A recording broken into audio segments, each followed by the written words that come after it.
kang mabahala, may nagbabantay sa'yo, nag-aabang sa sulok at may hawak na patalim. Di ka hahayaan na muli pang masaktan. Huwag ka nang matakot sa dilim.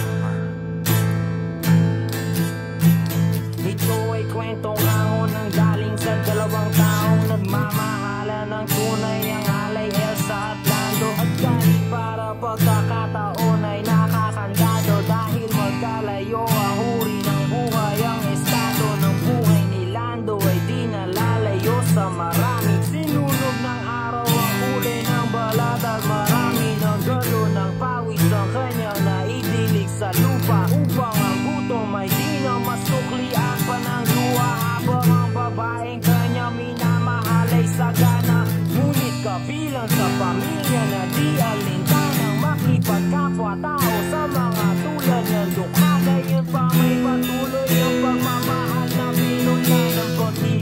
Lang mabahala, may nagbabantay sa dilim, nag-aabang sa sulok at may hawak na patalim.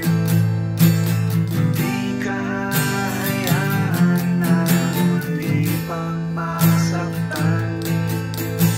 Huwag ka nang matakot sa dilim.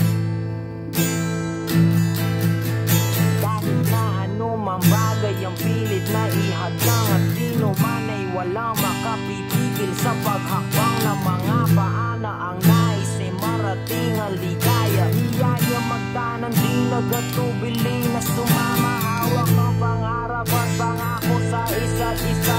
Nagpakalayo-layo, hinamuhay na may kaba, dahil alam nila na sa bawat isa'y nakalaan, at ang pagmamahalan tangin nilang sinasandalan.